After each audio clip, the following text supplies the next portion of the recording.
Renungan Pagi, Agama yang Bersinar oleh Ellen G. White, 17 Januari 2023. Mari kita berdoa. Bapa kami yang di sorga, Allah pencipta langit dan bumi, laut dan segala isinya, Allah yang maha besar, maha kuasa, sumber segalanya, yang kami sembah selalu melalui anak-Mu yang tunggal, Yesus Kristus.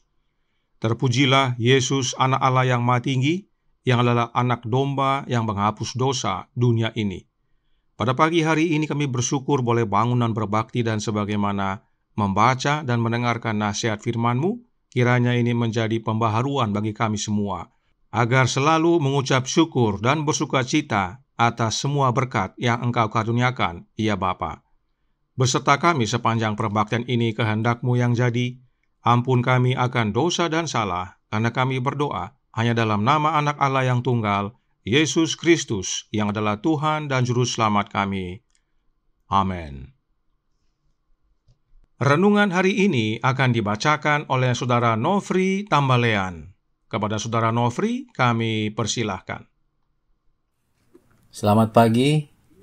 Judul renungan kita pada pagi ini, sumber dari semua berkat. Ayat tema terdapat dalam Nehemia 9, ayat 25. Mereka merebut kota-kota yang berkubu dan tanah yang subur.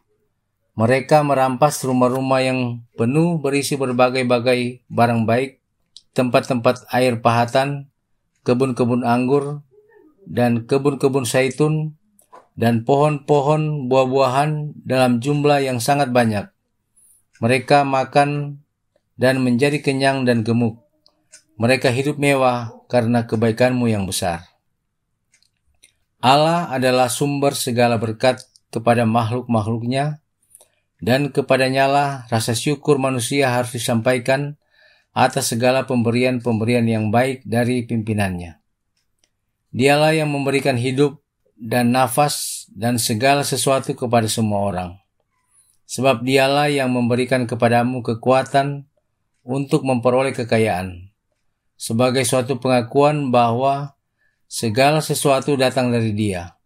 Tuhan memerintahkan agar sebagian dari kelimpahan itu dikembalikan kepada Dia dalam bentuk pemberian dan persembahan untuk membiayai perbaktian kepadanya.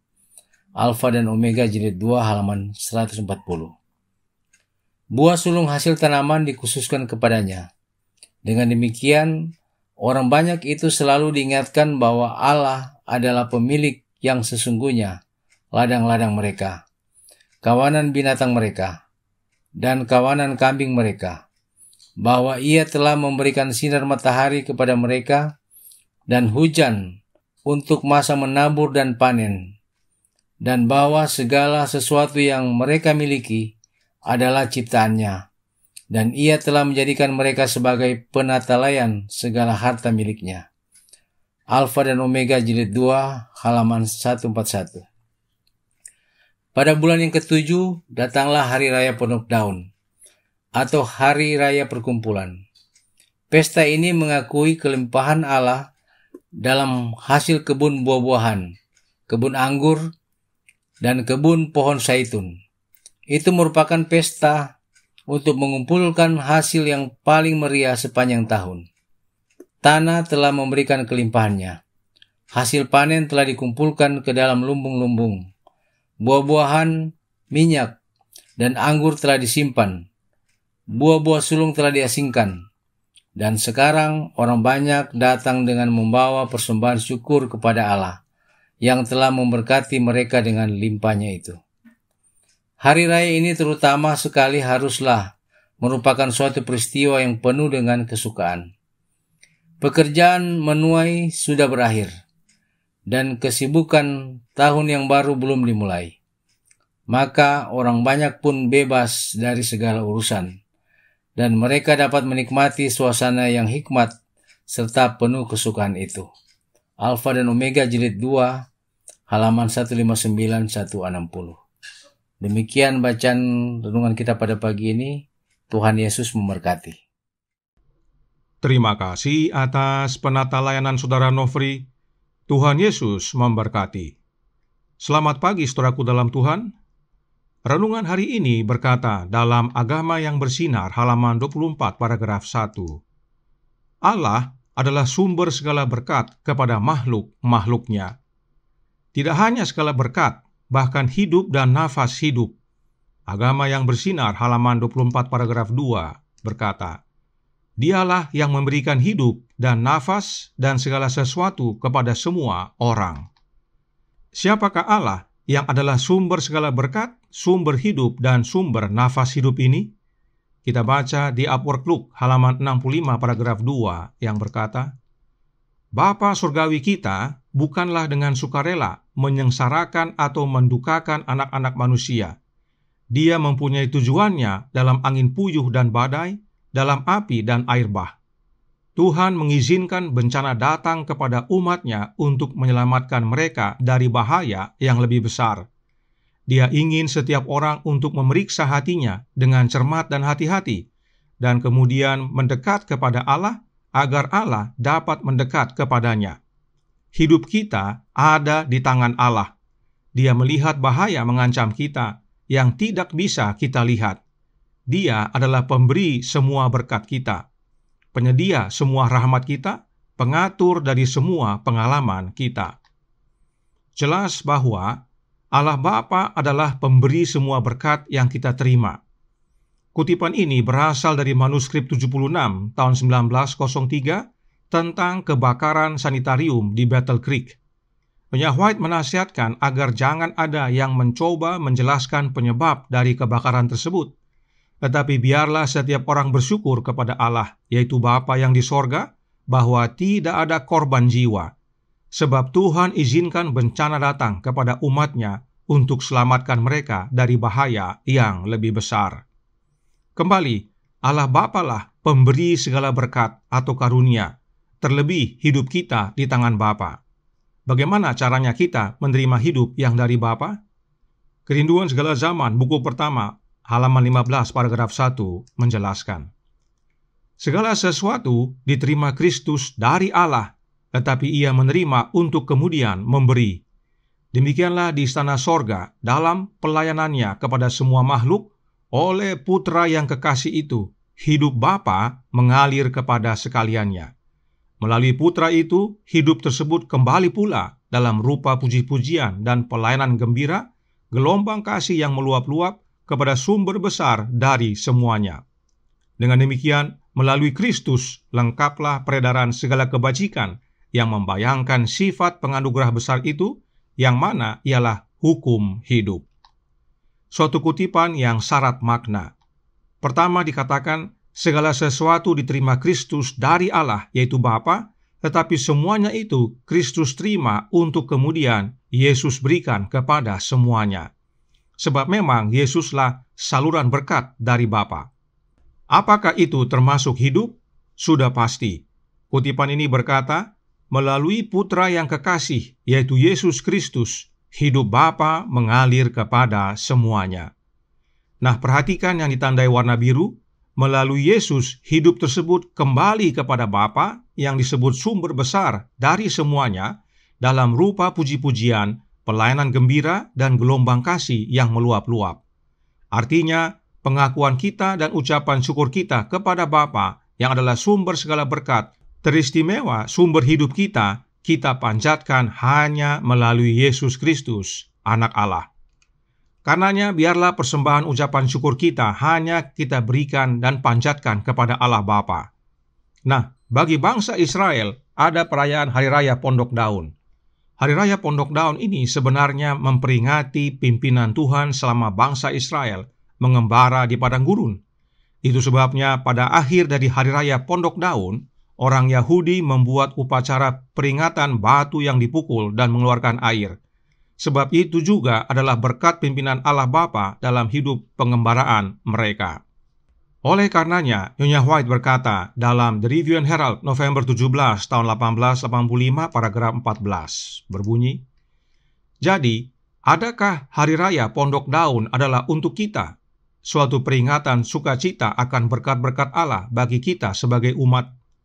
Sebagaimana anak-anak Israel merayakan pembebasan yang dilakukan Allah bagi leluhur mereka dan pemeliharaan ajaibnya atas mereka selama perjalanan mereka dari Mesir ke tanah perjanjian, demikian pula umat Allah pada saat ini dengan rasa syukur mengingat berbagai cara yang telah dirancangnya untuk membawa mereka keluar dari dunia, keluar dari kegelapan kesalahan, menuju terang kebenaran yang berharga. Hari Raya Pondok Daun itu adalah suatu peringatan sukacita akan berkat-berkat yang Allah Bapa berikan kepada kita. Dahulu, bangsa Israel diminta untuk membuat pondok dari daun dan dari hasil bumi, sebagai tanda bagaimana Allah memelihara mereka selama di pengembaraan. Bagi kita sekarang bukan lagi dengan membuat pondok daun, sebab ada umat-umat Allah yang salah mengerti, sehingga mereka merayakan dan membuat pondok dari daun-daun. Bagi kita sekarang ini adalah suatu peringatan sukacita akan berkat Allah yang telah membawa kita keluar dari kegelapan kesalahan menuju kepada terang kebenaran Allah yang berharga. Bagaimana caranya? Perhatikan lanjutan kutipan ini, masih dalam paragraf yang sama, yang berbunyi, kita harus sering mengingat ketergantungan kepada Allah dari mereka yang pertama kali memimpin dalam pekerjaan ini. Kita harus dengan penuh syukur menghormati tanda-tanda jalan lama dan menyegarkan jiwa kita dengan ingatan akan cinta kasih dari penderma kita yang murah hati. Pondok daun yang kita perlu bukan dari daun-daun, tetapi para pendahulu kita, mereka yang Allah gunakan untuk membawa terang kepada kita dan menuntun kita datang kepada terang itu. Siapakah terang itu?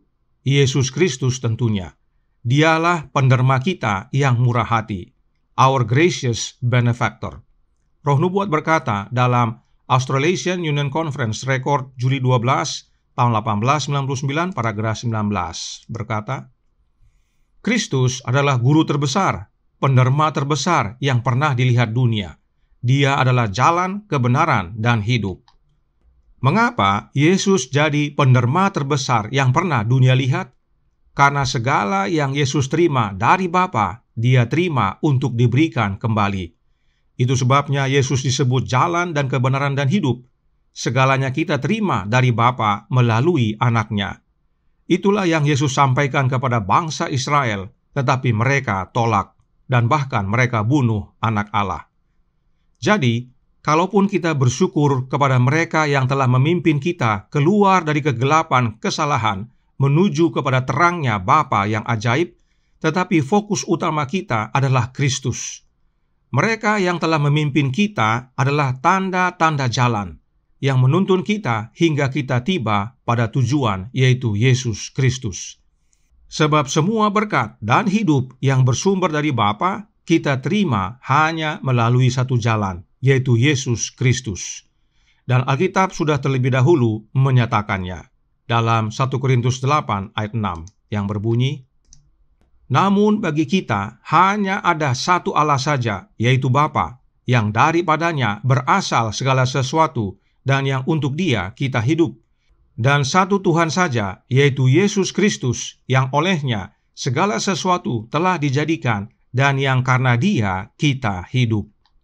Kiranya ini menjadi pembaharuan dan sukacita bagi kita semua. Tuhan memberkati, saya bawa dalam nama Yesus. Amin. Mari kita berdoa. Bapa kami yang di sorga, Allah pencipta langit dan bumi, laut dan segala isinya, Allah yang maha besar, maha kuasa, sumber segalanya, yang kami sembah selalu melalui anak-Mu yang tunggal, Yesus Kristus. Terima kasih atas nasihat yang indah pada pagi hari ini, bahwa Allah Bapalah sumber segala berkat, sumber hidup, sumber nafas hidup, dan semua yang dari Bapa dapat menjadi bagian kami, dapat kami terima hanya melalui satu saluran, yaitu anaknya yang tunggal, Yesus Kristus. Oleh karenanya penting sekali bagi kami untuk memiliki Kristus dalam hidup ini. Barang siapa memiliki anak, dia memiliki hidup. Barang siapa tidak memiliki anak, dia tidak memiliki hidup. Karenanya tolong kami ya Bapa, curahkan roh anak-Mu dalam hati ini, tinggallah dalam kami ya Yesus, agar kami berbuah dan memiliki kuasa untuk menjadi umat-Mu, saksi-Mu yang bekerja, hingga pada akhirnya Engkau datang kedua kali menjemput kami semua. Beserta kami sepanjang hari ini kehendak-Mu yang jadi, ampun kami akan dosa dan salah, karena kami berdoa hanya dalam nama Anak Allah yang tunggal, Yesus Kristus, yang adalah Tuhan dan Juru Selamat kami. Amin.